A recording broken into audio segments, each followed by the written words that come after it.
From claims of healings and visions to the world's most inexplicable events, whether you're a believer or a skeptic, the truth is always worth the hunt.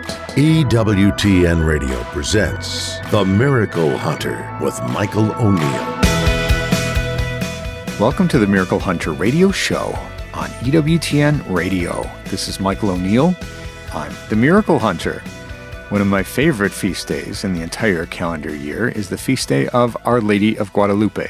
People who know me, my friends, and otherwise know that Mary in Mexico is my favorite of all Marian devotions. And so on December 12th, we have that big feast day coming right up. But today we have the feast day of St. Juan Diego, the visionary who saw Mary and had the tilma, in which that image was emblazoned on, has been preserved for almost 500 years, that people even today, perhaps as many as 20 million people a year can go to Mexico and see that famous image. Well, we're excited today to talk about Our Lady of Guadalupe and the Shrine of Our Lady of Guadalupe in La Crosse, Wisconsin.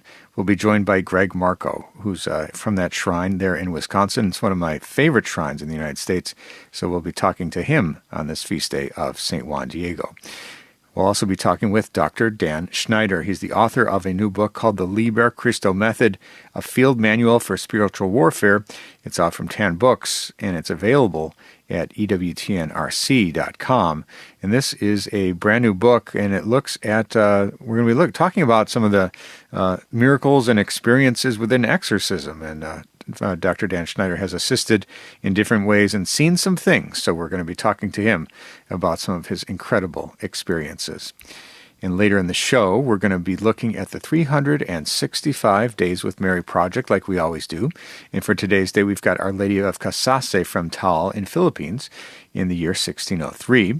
And the might-be saint of the day is Blessed Cara Isabella Farnari, who lived from 1697 to 1744 in Italy.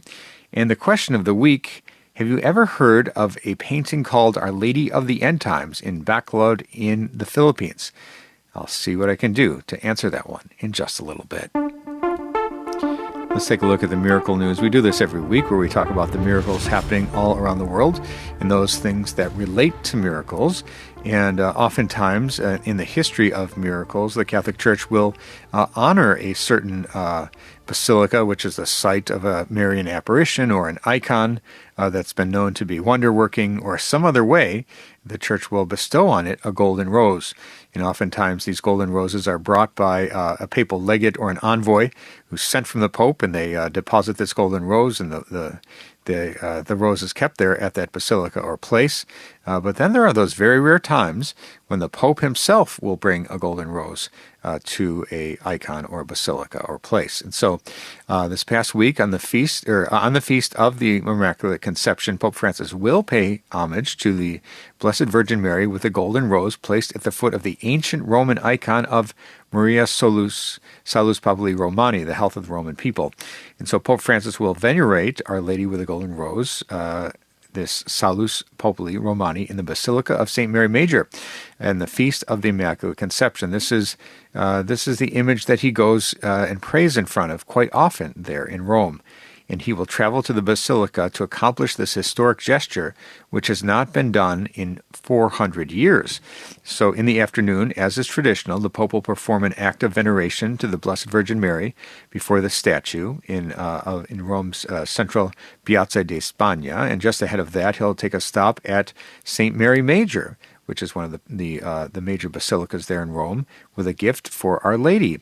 And so this ancient gift, this golden rose has ancient roots symbolizing papal blessing, and the tradition of this gift dates back to the Middle Ages, and over the centuries it has been given to monasteries, shrines, sovereigns, and prominent personalities in recognition of their commitment to the faith and the common good. And explained by this statement by the Basilica, the gift of the rose to this icon, Pope Francis highlights the spiritual importance and profound significance that this icon holds in the life of the Catholic Church, but also the oldest Marian shrine in the West, dedicated to the Mother of God.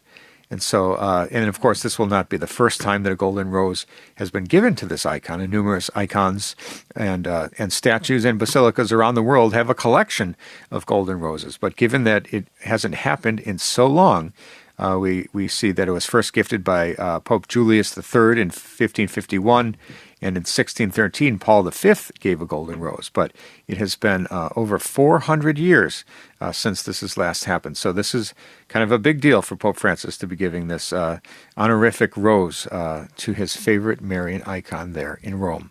So that's the miracle news for this day. You can find out more about this big event or this symbolic event happening on December 8th if you go to the Facebook page of The Miracle Hunter. And I've got a link shared for you to check out.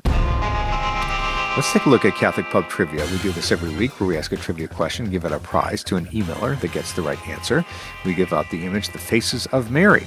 And so last week we had the question. We talked about Our Lady of Loretto, and check out that interview. Go to EWTNRC.com/radio.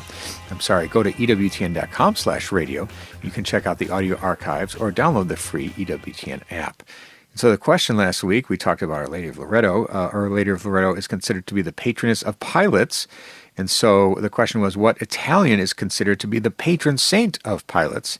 And that, of course, is St. Joseph of Cupertino. He was known as the Flying Saint and became celebrated on his feast day on the 18th of September. And he's the patron saint of travelers and pilots.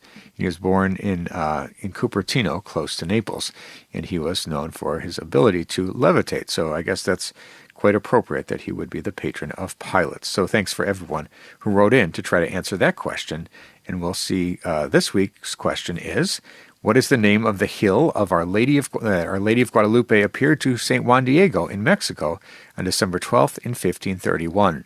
Again, we'll be talking today with Greg Marco from the Shrine of Our Lady of Guadalupe in La Crosse. So the questions about Our Lady of Guadalupe, we're looking for the name of the hill that Our Lady appeared on to St. Juan Diego in 1531. If you think you know that answer and want to win the prize, the image of the Faces of Mary, send me an email, and we'll see who's the fastest with the right answer. And the answers and winners will be posted on the show page on miraclehunter.com. We need to take a short break. But when we come back, we're going to be talking with Dr. Dan Schneider, author of the brand new book, The Liber Christo Method, about spiritual combat. Stay with us for that.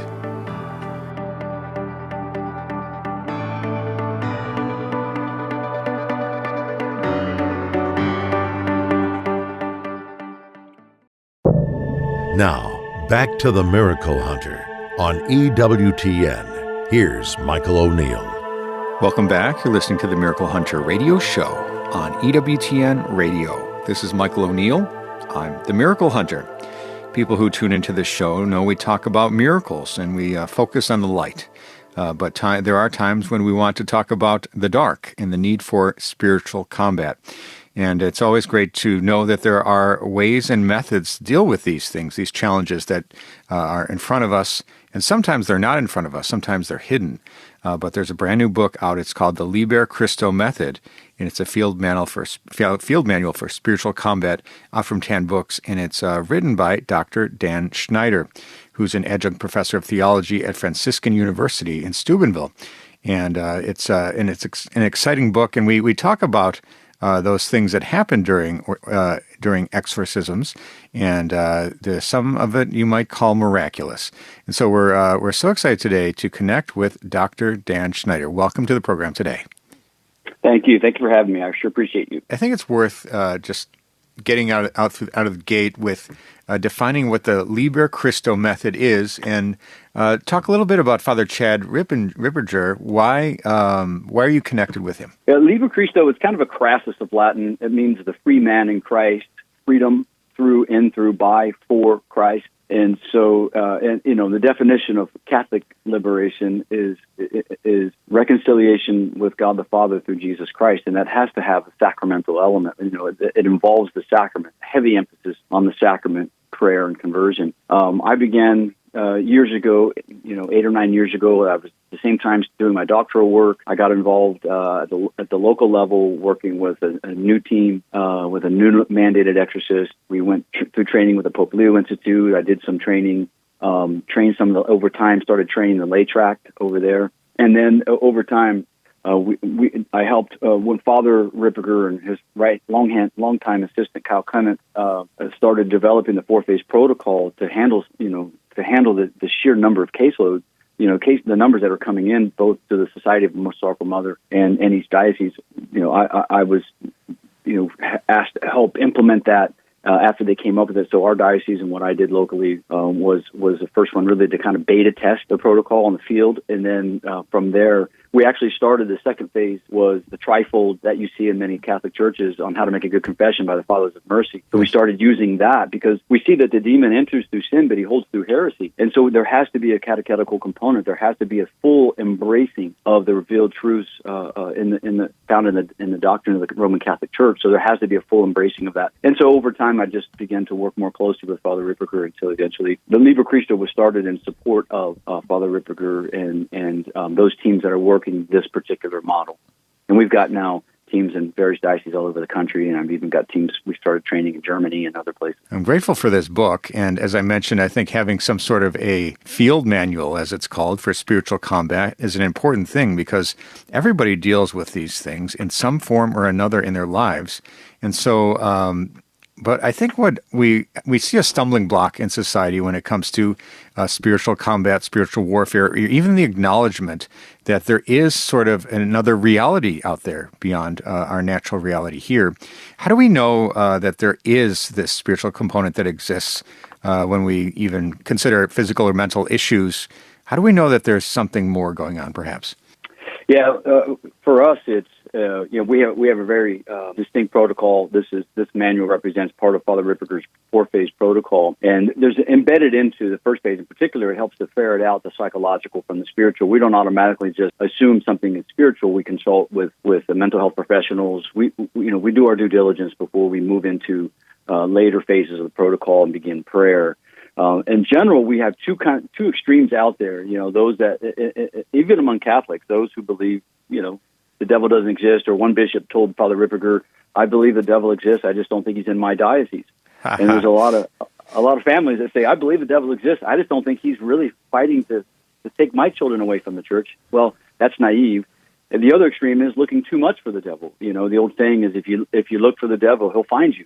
So Yes. having a good balance of our perspective for us, I put this in the book repeatedly. The demon is tertiary in spiritual combat.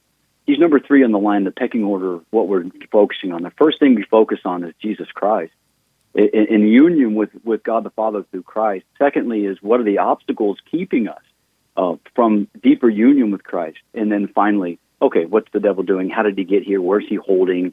That sort of thing. But we have to get beyond those two extremes to really accurately do combat.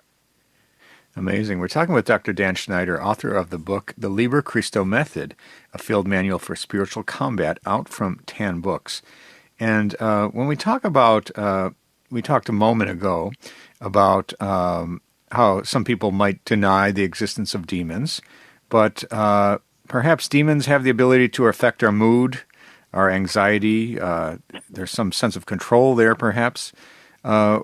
What are we dealing with other than just this idea that the devil may exist and may affect us? What kind of real things might be happening? Well, first we have to understand that if there is a manifestation, and by manifestation we mean where a demon appropriates the bodily senses of a person. So this is technically speaking, the demon only possesses the body, and to be clear, actual cases of possession are extremely rare. But when there is a manifestation of someone who is usually you're talking about a high-level obsession or low-level possession, it's often indiscernible between the two levels, but they appropriate the bodily the bodily senses. And so a manifestation simply means the demon is coming out and manifesting. It means to reveal. And a demon doesn't want to reveal himself. When I was in Iraq, I flew attack helicopters, Cobra helicopters, and our mission was to kill tanks. And so the Iraqi tanks did not want to be seen by us, because our mission was to kill them. And so same thing with the demon. He does not want to be seen. So if he's manifesting, it's always for a salvific reason. So if he shows up and manifests himself, whether it's in a church after mass, whatever, or particularly in a deliverance or exorcism session, either minor or major exorcism, formal exorcism, it's for a salvific reason. God is forcing him out so that we can learn something about him. We can learn something about his weaknesses. We can learn something about his entry point, where he's holding, so that we can lead the individual to find liberation. Amazing. We're talking today with Dr. Dan Schneider about the Liber Christo method, a new book from Tan Books. And within exorcism, it seems to be that there are certain signs that a true possession is taking place. We see things like where we see a person who's possessed has incredible knowledge, perhaps of secret objects, a relic in the pocket of the priest, or knowledge of all languages, perhaps, or superhuman strength. Various ways that they demonstrate, this ability. Perhaps it is an abhorrence of holy objects. There are various things that have no natural explanation for why they happen. Have you had that experience assisting in exorcisms, or through the retelling of Father Ripperger of these high-level cases of possession, where it's irrefutable that something is going on? Right. So what you describe are what are called the primary signs. There's primary, secondary, and tertiary signs of possession. And part of our job with Liber Christo is we train teams, lay associates. What we do as laymen and women, we assist the priest. He's the primary focus. He's in persona Christi. We assist him through catechesis, training. Working. We train the trainers, so to speak, and so we work with teams, the lay teams that do the catechetical work, which is what the Liber Christo method really is part of. But those primary signs, we're trained to look for them. Just like when I'm just a repurposed old cavalry scout, and so there's certain signs on the battlefield. I can't tell you exactly how many there are, but there's a whole bunch of them, judging by the cloud of dust that's coming up from the horizon. This is approximately where they're coming from. This is approximately the type of vehicles that they have. This is probably what we're looking at. So those primary signs work similarly to the way battlefield signs look, and so there's 3 or 4 depending on which the newer ritual breaks out occult knowledge. The St. Charles Borromeo has 3 primary signs in the pre-62 ritual. So you have occult knowledge or language. You have supernatural strength and aversion to the sacred, and those things take on different forms. Occult knowledge could be, I can't tell you how many times we would be in a session and the person would say, "Hey, the bishop's not in the diocese this week, is he?" Or, "You've got a different priest praying for me today, don't you?" So that sort of thing. Or I've one session somebody was screaming in Spanish. The demon was screaming in Spanish. This es mija, screaming. This woman is mine. She's mine. And so we're walking her out to the parking lot for the session. So I speak Spanish. So I started talking to her in Spanish, and she said, "Oh man, I have a Hispanic last name, but I don't speak Spanish." Things like that. Occult knowledge, aversion to the sacred is just looking at the picture. Aversion to the sacred. You could have locutions, hallucinatory locutions. You could have bodily reactions. I get those things when I go to Walmart. So you have to look at the trigger. It's aversion to the sacred. It's not just aversion to crowds. It's not just aversion to other things. There's a direct link to something sacred. Often, sometimes when you're not sure, we do a test where they'll stick their finger. We'll have two cups of water, one blessed, one not, and they put their finger in it. Again, the demon manifests through the body. The demon can tell through the bodily senses which one's blessed, which one's not. Sure. And then supernatural strength. I've seen a 14-year-old girl throw 8 men off her. Take a blessed ring and then manifests and flips it off her finger and squeezes it and crushes it. Things like that. But also shape-shifting, taking on other forms. All these things take place. And again, it's like the old saying, once you see it, you can't unsee it. So it defies rationality.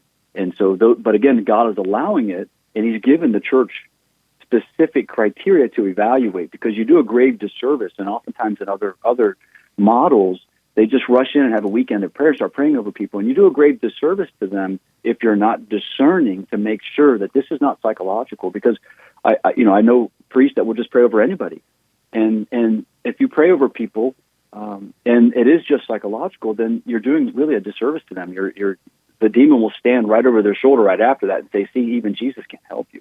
So you have to have specific criteria, and the church gives us those criteria for us to help discern the presence of the diabolic. We're talking today with Dr. Dan Schneider, author of the book, The Liber Christo Method. And we don't mention these stories to scare people. It's important to establish these supernatural realities, that these things do exist, these things do happen. Possession is real, although it may be rare.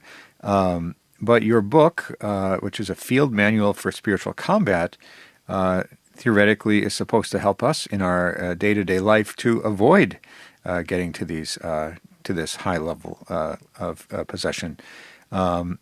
And so what do you recommend when people pick up the book, the Liber Christo Method? What's in the book such that it can guide their lives in some way or give them a framework for being protected? Yeah, in the book, I don't talk about any of those phenomena of what we see in the field. This is, there's other books out there that will tell you all about the devil. Again, for us, the demon is tertiary. The primary focus is Christ. And so this book is really I walk the reader through 12 lessons to uncover where the enemy might have a foothold in their soul and in their interiority. So it's not, this is not a book of problems. This is a book of, really it is a book of solutions, to provide solutions for any Catholic. As you say, possession is extremely rare. It's of the people that come to the typical diocese, you're looking at less than 1%, less than 0.5% are actual cases of possession. But what is not rare is what Catechism 89 says, is that all of human history has been one of dour combat with the forces of evil. And so whether you like it or not, you were born into a combat zone, a spiritual combat zone. And so you have to know the rules of engagement. And so I lay out from the beginning, these are the rules of engagement. The demon's going to yield or not yield, not based on my PhD, not based upon the good looks, the priest's good looks. It's not based upon logic. He's going to yield according to the rules that God has bound him by. The demon is extremely bound by the rules under the law, the natural law that he's been created by, and he operates according to those rules. And so he doesn't want us to know the rules. So this book helps to uncover and teach Catholics, these are the rules of engagement, and these are the steps you take. This is how you beat the enemy. And we encourage people to pick up the book, Liber Christo Method, for people who want some basics before they sit down with this book, and they want to understand how something as simple as prayer or discipline can give them structure in their lives and put them in a good place for spiritual combat. What might you recommend for them? Yeah, this is why I quote this exact. I touch on this at the very introduction. I quote Father Gabriel Amorth, who says that one exorcism is worth. One good confession is worth more than 100 exorcisms. And he says that there's always a strong temptation for charismatic sensitives and exorcists of finding the quickest way to heal by going outside of the common sacred means to obtain grace.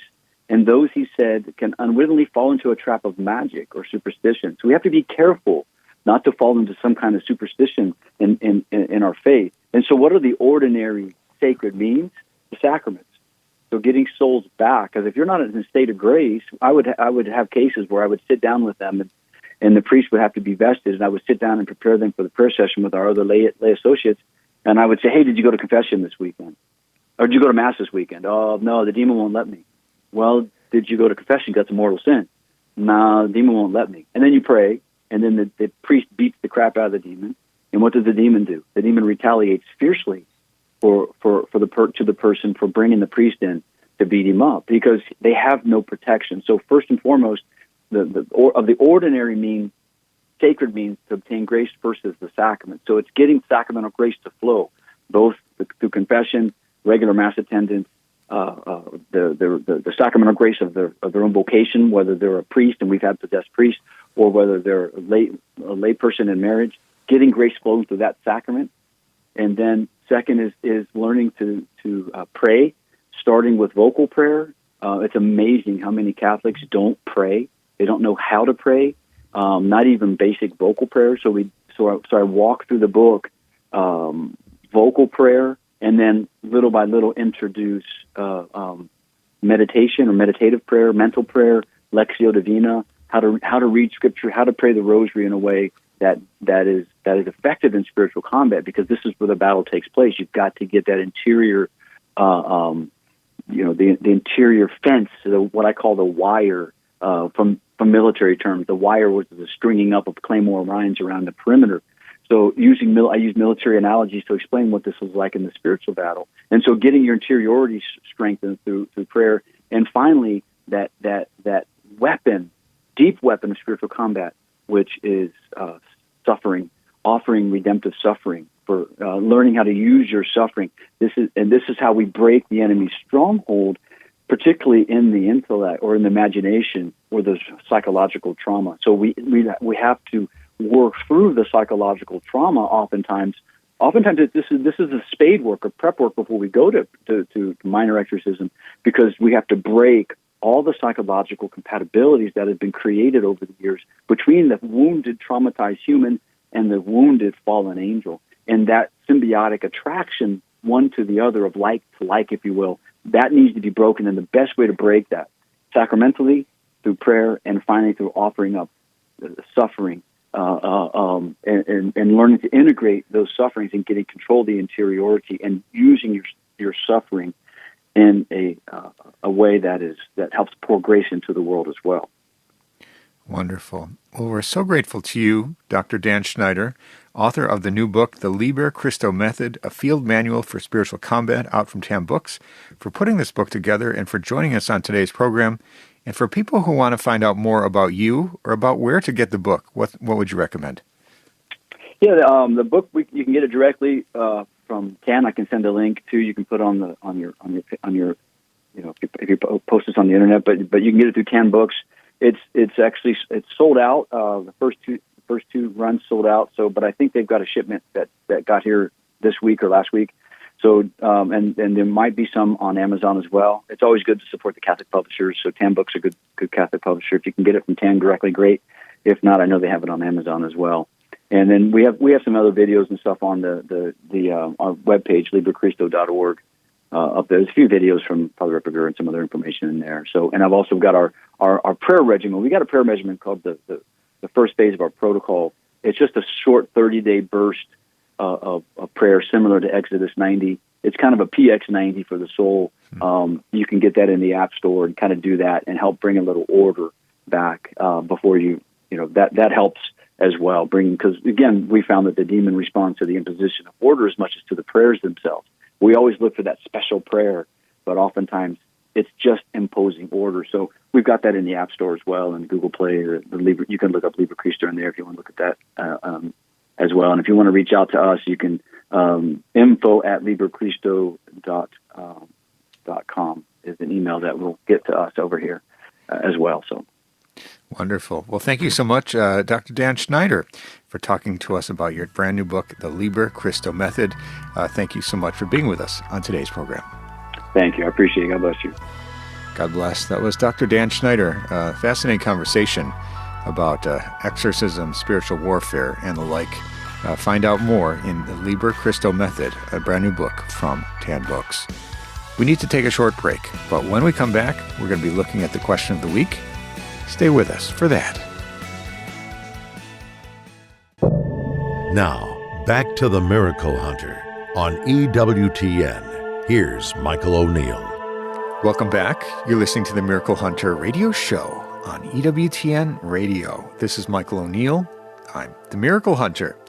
I love getting your questions. People write in from around the world with questions about miracles happening in today's world and those that have happened centuries ago. And I really like getting questions, whether it's through email or when I'm giving a talk. I travel around the country and give 10 to 20 talks a year at different Marian conferences, shrines, different other places, churches throughout the United States, parishes.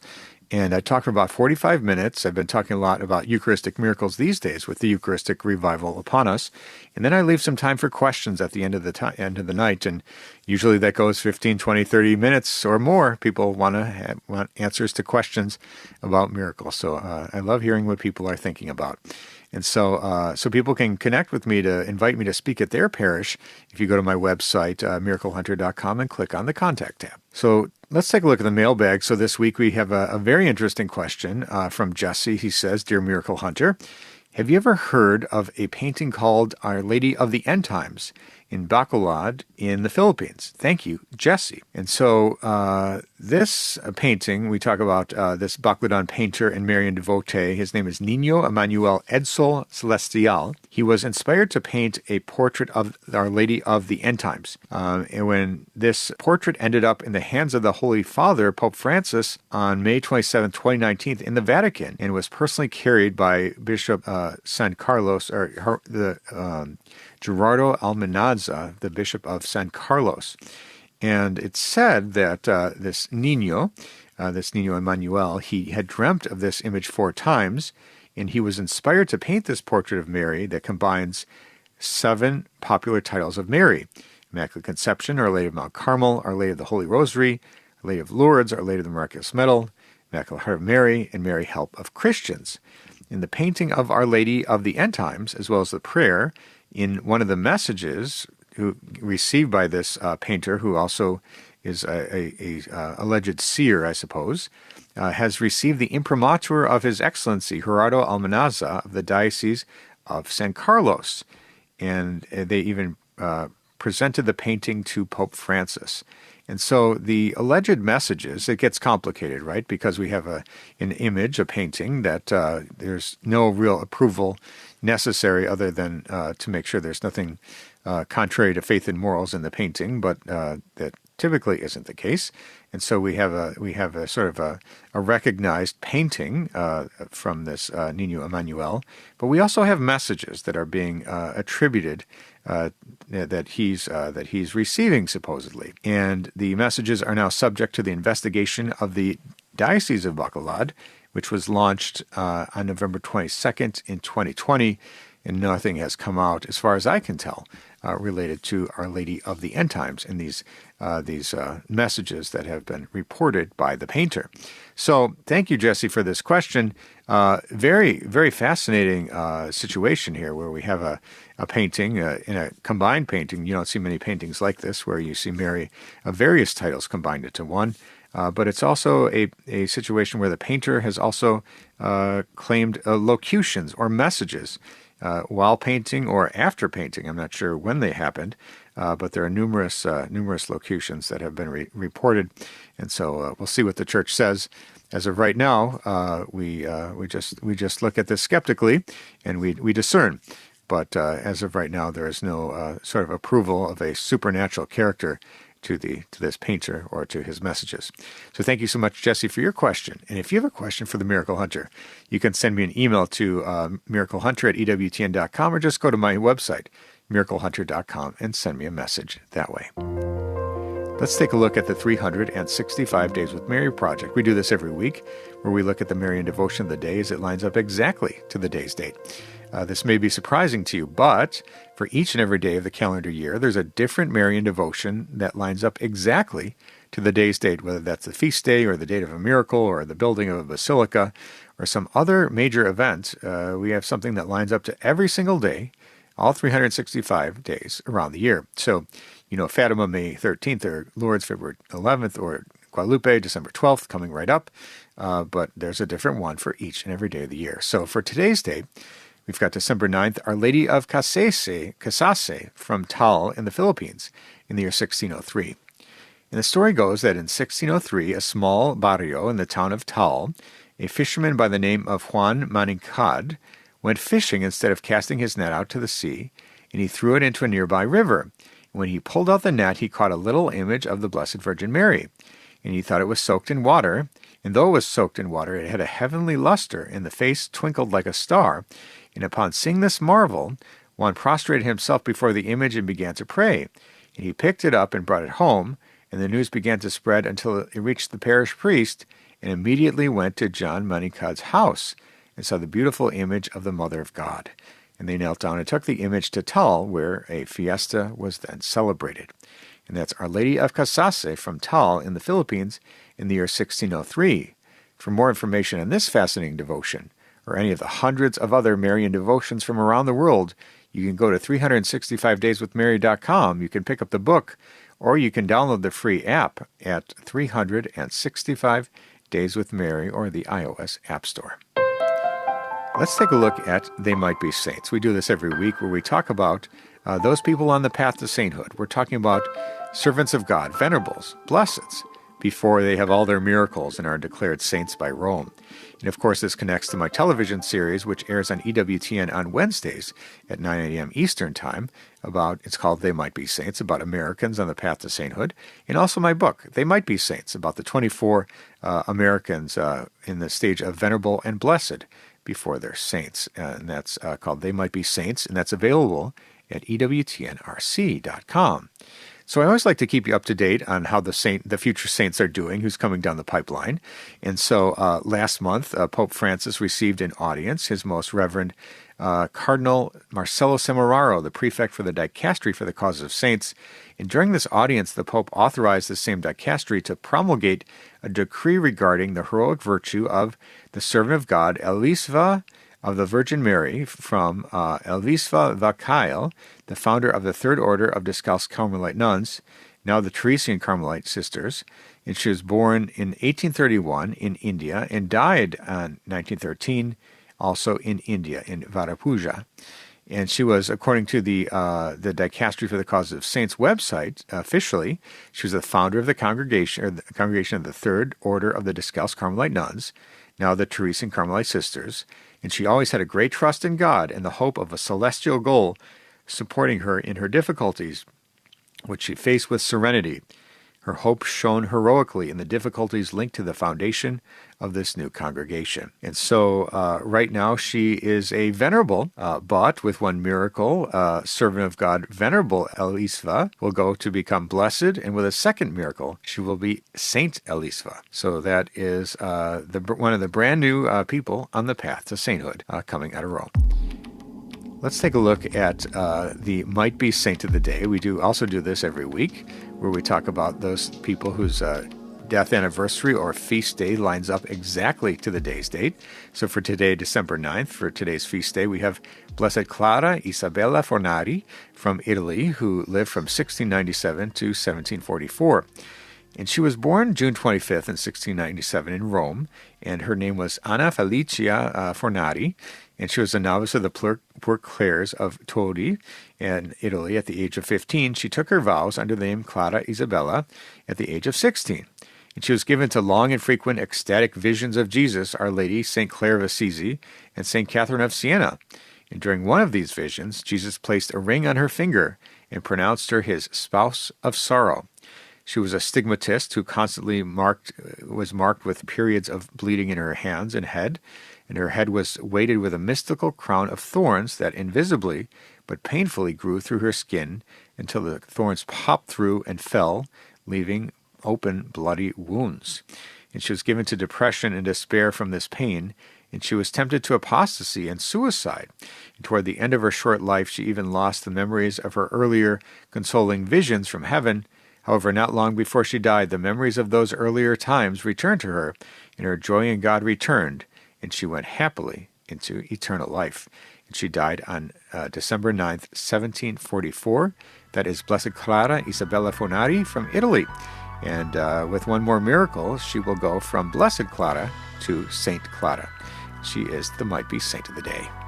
We need to take a short break, but when we come back, we're going to be talking with Greg Marco from the Shrine of Our Lady of Guadalupe in La Crosse, Wisconsin, ahead of the big feast day of Our Lady of Guadalupe. Stay with us for that. Now, back to the Miracle Hunter on EWTN. Here's Michael O'Neill. Welcome back. You're listening to the Miracle Hunter radio show on EWTN Radio. This is Michael O'Neill. I'm the Miracle Hunter. People tune into this show. They know I talk a lot about Marian devotions and Marian apparitions in particular, you might say. And I get the question a lot, especially I give talks around the country, maybe 15 or 20 talks a year I go around, and I answer questions after I give my talk. And one of the questions that people ask, what is your favorite Marian devotion? And I always say, Our Lady of Guadalupe. It has a she has a personal connection to me and my faith, and over the years I've been connected in some way to the Shrine of Our Lady of Guadalupe in La Crosse, Wisconsin, which is I always consider it to be my favorite shrine here in the United States, and it's in La Crosse, Wisconsin. I encourage people to check that one out. So I think it's perfect timing to reconnect with that shrine ahead of the feast day on December 12th, and tell people what they can see at that shrine, but also to remind people of the great event in 1531 where St. Juan Diego received on his tilma that image of Our Lady of Guadalupe, that people can still go to Mexico City in large numbers, 20 million a year it might be, who come to see that incredible image. I've been there myself, and it's wonderful that here in the United States we can honor that devotion as well. And we're so grateful to be joined today by Greg Marco, the Chief Operating Officer of the Shrine of Our Lady of Guadalupe in La Crosse, Wisconsin. Great to have you back on, Greg Marco. Thank you. Thank you, Michael. It's great to talk with you again. And like I say, one of my favorite Marian feast days is upon us on December 12th, right around the corner. Today is the feast day of St. Juan Diego, the visionary of those Guadalupan apparitions. And so when you've been at the shrine for many years, I know, and the story never gets old, at least it never does for me, the story of Our Lady of Guadalupe. Why is it so meaningful to people, both in Mexico, where you might say she is from, but also in the United States? It's a major devotion. Why do you think people are so attracted to this? Yeah, I always go back to Our Lady's titles, I think, and then the titles express what happened in the story and the history of the apparitions. Our Lady is the Mother of America. There's the dialogue in the Nikon between Our Lady and St. Juan Diego is so tender and loving, and kind of vast in a way. A lot of the exchanges, historical exchanges between Our Lady and some of the saints can be a little brief, or she's even silent, just right. Appearing to them. But the dialogue is so beautiful and tender. And then she's the star of the new evangelization. You had the Reformation going on in Europe, and thousands of Catholics leaving the church, and Our Lady appears at this critical moment in Mexico where the relationship between the native people and the missionaries and the people from Spain is not good, and her appearance signals the turnaround, the miraculous turnaround, which leads to millions of conversions, in the matter of a decade, essentially. Right. And then lastly, she's the mother of the unborn. She appears pregnant in the image. On the tilma, she was appearing pregnant in person to Juan Diego. And especially today in modern society, in the United States in particular, we have this scourge of abortion, right? And Our Lady, we can turn to her and ask her intercession, make sacrifice and do penances to end abortion. And so I think those three titles really fit with what we're facing in various ways today in the United States in particular. Absolutely. And so we're talking today with Greg Marco from the Shrine of Our Lady of Guadalupe in La Crosse, Wisconsin. And just a couple months ago, I was there in Mexico City myself. I got to visit again the famous tilma of Our Lady of Guadalupe there at the Basilica, visited by as many as 20 million people a year. It's always a special thing to go to the original shrine there. And so one of the very special aspects of the Guadalupe apparitions, different from even Fatima or Lourdes or any of these other very famous ones, is we have this artifact that still exists. So we have this connection to this ancient event of 500 years ago, and we still can go and venerate that image and still feel connected in a physical way to those apparitions. But it is an older apparition, you might say. The messages came down to Juan Diego in 1531, as the story goes. Why is this message of Our Lady of Guadalupe still important even in today's modern world? Yeah, I think especially with the unborn, but Our Lady, she says to Juan Diego, I am the mother of the true God, the God of near and far. She uses this language that immediately connects with what he would know growing up as a native in that area. But she also says, and like Our Lady always does, I want a church built here on this spot, right, so I can raise up my son Jesus and make him known and manifest. And that's the hallmark, right, of a true devotion and a true Marian apparition. That's right. It's got to end in Christ. And so that's why I think it speaks so clearly to people, and people resonate with the message, because Our Lady is pointing to her Son, as she always does, and saying, here, draw closer to Him and follow me to Him. And it's not always going to be easy, but I'll listen to you, and I'll assist you in becoming closer to Him. And that's the ultimate goal. So that's why I think it resonates with people to this day. Absolutely. And one of the beautiful things is that for this devotion, which came to us 500 years ago and is in Mexico, a country away, we have the shrine of Our Lady of Guadalupe in La Crosse, Wisconsin, which, as I mentioned earlier, has a special place in my heart and is my favorite shrine in the United States. And I encourage people to check that out. And of course, when we think of a place in the United States where a shrine dedicated to the Mary of Mexico, we would not necessarily pick La Crosse, Wisconsin. That wouldn't be the first choice. That we might think of Los Angeles or somewhere in Texas might be a more natural fit for the geography or the population. Why is the shrine there in La Crosse? Yeah, so our founder is Cardinal Raymond Burke, and he's a native son of the Diocese of La Crosse. He became a priest of our diocese and was named our bishop in 1994, late 1994. And early on, as his time here as our bishop, he would visit families, and he was noticing, and families were expressing to him too, kind of a lack of Catholic prayer life, Marian devotion, things that you as a bishop you'd like to see in your faithful. And so, even this goes even further back than that. From his days as a young priest, he felt like he was called to try to rekindle the devotional life, the Catholic devotional life, among the people who he was pastoring and interacting with.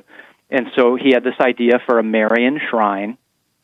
It would be a place of pilgrimage, so you're kind of getting a double whammy there, with Marian devotion, praying the rosary, things like that, but then also this act of making a religious journey for a specific purpose and intention. And he wanted the shrine dedicated to Our Lady of Fatima, and there was a place in La Crosse he was looking into, and through God's providence, that all fell through. There were some significant environmental concerns with the location he was looking at. And then he kind of had floated this idea locally, and there was a lot of misunderstanding about it. And so he felt it was best to kind of put it on hold. And in February of 1999, he led a group of pilgrims from La Crosse to the Basilica in Mexico City. And they spent a significant amount of time at the Basilica on that pilgrimage. And he said every time he was in the presence of the tilma in the Basilica, he felt very much called to change the name of this future shrine and dedicate it to Our Lady Guadalupe. And he said it was so clear to him. And so he returned from that pilgrimage kind of with this new direction for the shrine. And a few months after his return, there was a woman named Lucille Swing, a local woman. She approached the bishop and she said, "Your Excellency, my late husband Robert, it was a dream of his, a vision of his, that a portion of our farm would be given to the church. It's so beautiful. He really thought that the beauty, the physical beauty on the land could lift people's minds and hearts to God. We've got about 70 acres just south of the city of La Crosse. We'd like to donate that land to you. Do you have any ideas for what it could be used for?" Instant confirmation for Cardinal Burke that the shrine was supposed to be dedicated to Our Lady Guadalupe, and this location, when he saw the land for the first time, he was affirmed all the more that this was truly a fitting place for a shrine. And so that's how they kind of embarked on this adventure, of building this classical, beautiful shrine in La Crosse, Wisconsin, of all places, and this dedication to Our Lady Guadalupe. And I mentioned those three titles. Those also really affirmed him in his decision, because those three titles, Mother of America, Star of the New Evangelization, and Mother of the Unborn, they really fit with the different aspects that he thought the shrine should be for people. Absolutely. Well, we're so grateful for that background, and for me personally, I find the shrine so beautiful and so well developed. It has a gorgeous church as built by as designed by Duncan Stroik, the famous architect from Notre Dame, and the Rosary Walk and the Stations of the Cross and the various areas throughout the shrine. When people visit the shrine, what are they going to be taken by? It's a beautiful walk up to the top in the bluffs of Wisconsin. It's such an incredible experience to see it. What are people going to see when they visit that shrine there in La Crosse, Wisconsin? Yeah, most of the year, there's probably only a month and a half, 2 month stretch where things are kind of brown, but end of the winter. But the other 3 seasons of the year are gorgeous. People are going to see Marian gardens, flowers planted, inspired by the Blessed Mother, or titles of the Blessed Mother in these flowers. They're going to be greeted warmly by the volunteers and the staff. We really try to express that maternal love that Our Lady has for all of God's children when they come here. So not only a care for the person, but concern for why they're here. People are coming here with either under great stress and duress. Maybe there's a terrible situation or a health situation, life-threatening maybe that's going on, but they're also coming here with in thanksgiving, to celebrate, to thank God for tremendous gifts or graces that they've received in their lives. And like you mentioned, all the buildings are done in a very classical manner, and they've kind of very intentionally worked with the lay of the land. So everything feels like it's been here for hundreds of years, very natural feeling while you're on the grounds. And you walk up this pilgrim path, and it's this natural ascent up to the goal, which is the Shrine Church. And the Shrine Church, it's my understanding, when they started constructing it in 2004, it was the first church done in a classical manner in the United States in about 40 or 50 years at that time. And so it's basically people walk in the church and their mouths are agape. They are really moved and blown away by the beauty that's present. So the natural beauty reflects the man-made beauty. And then Our Lady, she's there in the church in a mosaic. It's much larger than the original tilma, but Cardinal Burke wanted that so that when a pilgrim walks into the church, your eyes are just drawn to the Blessed Mother. And then her head is bowed. She's in that posture of prayer in the image, and she's kind of gazing downward, and her son Jesus is present there in the tabernacle. And we really focus on the daily Mass. So there's a couple of daily Masses, Monday through Saturday, and 3 on Sundays. And then we also focus on the Sacrament of Confession. And so I think that's a good kind of summary of what people might experience when they come to the shrine. Yeah, it's a truly beautiful shrine, a beautiful experience for people who go there to La Crosse, Wisconsin, and see the Shrine of Our Lady of Guadalupe. Again, my favorite shrine in the United States. And Greg, for people who want to go and visit, is there a website or a phone number where people can use to get in touch and to find out more? Yes, our website is www.guadalupeshrine.org.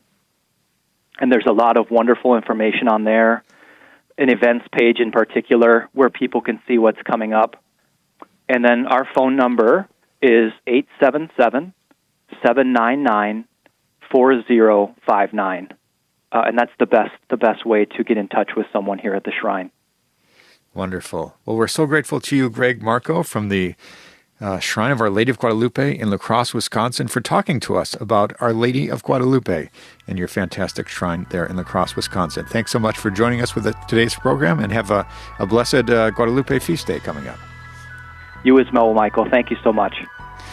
God bless. That was Greg Marco from the Shrine of Our Lady of Guadalupe in La Crosse, Wisconsin. Check that one out if you have not seen it already.